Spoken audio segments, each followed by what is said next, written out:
Boa tarde, pessoal. Hoje nós daremos continuidade aos nossos estudos na Epístola de Paulo a Tito. Hoje meditaremos no capítulo 1, os versículos 10 e 11, que diz o seguinte: Porque há muitos desordenados, faladores vãos e enganadores, principalmente os da circuncisão, aos quais convém tapar a boca, homens que transtornam casas inteiras, ensinando o que não convém por torpe ganância. Paulo deixou Tito em Creta com a missão de organizar aquela igreja. O primeiro aspecto dessa missão era estabelecer líderes santos para essas congregações. O segundo aspecto era reprimir os falsos mestres, conter sua ação e seus falsos ensinamentos nas congregações. Nos versículos 10 e 11, nós vemos Paulo descrevendo quem eram esses homens. Paulo diz que eles eram desordenados. Outras traduções trazem as palavras insubordinados, rebeldes, desobedientes, contumazes. Enfim, eram homens que não se sujeitavam à autoridade da igreja, a autoridade constituída por Cristo, o nosso Senhor. Tais homens deveriam ser barrados, porque eles não se sujeitavam ao Evangelho de Cristo. Eles até aceitavam os fatos da morte e ressurreição de Cristo, mas não eram submissos à doutrina dos apóstolos. Eles eram realmente infiéis nessa área. Portanto, deveriam ser silenciados. A segunda descrição que Paulo nos dá desses homens é que eles eram faladores vãos. William Barclay diz que essa palavra, mataiologoi, no grego, ela refere-se à adoração pagã. Isso significa que os falsos mestres não produziam o verdadeiro conhecimento de Deus, não levavam as pessoas a um relacionamento correto com Deus. Portanto, era imprescindível que Tito os corrigisse, os impedisse de continuar ensinando. Porque ao invés deles promoverem o ensinamento verdadeiro de Deus, Paulo diz também que eles eram enganadores. Isso significa que eles estavam não apenas não promovendo o conhecimento de Deus, mas distanciando as pessoas da verdade.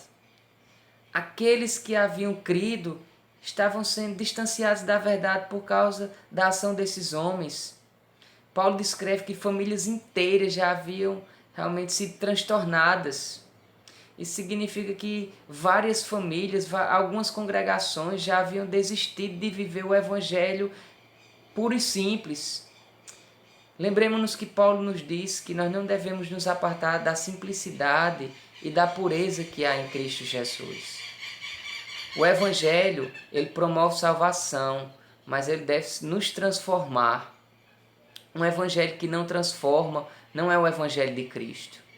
O Evangelho de Jesus Cristo não apenas nos redime do pecado, mas nos liberta do seu poder e nos conduz a uma vida santa.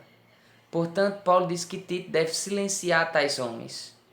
Esses falsos mestres devem ser contidos para que não causem mais realmente ruínas na igreja.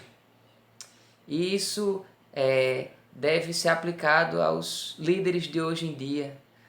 Pastor, você não pode deixar que um falso mestre tome o púlpito da sua igreja e ensine a sua congregação. Você está cometendo assassinato espiritual para aquelas pessoas. Portanto, a missão de Tito era refrear esses homens.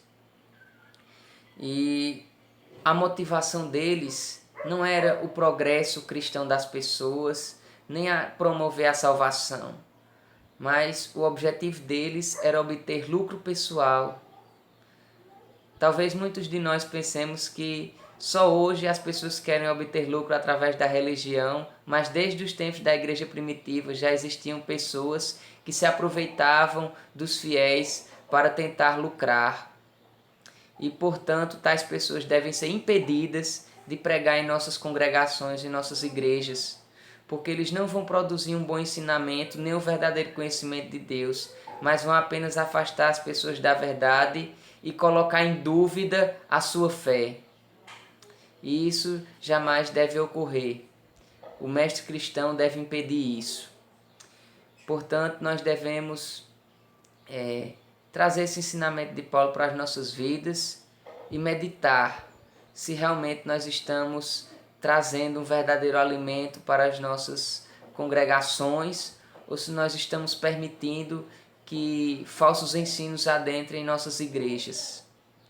Que o Senhor Deus nos abençoe e nos ajude a viver o Evangelho e a pregá-lo com realmente simplicidade, mas com pureza.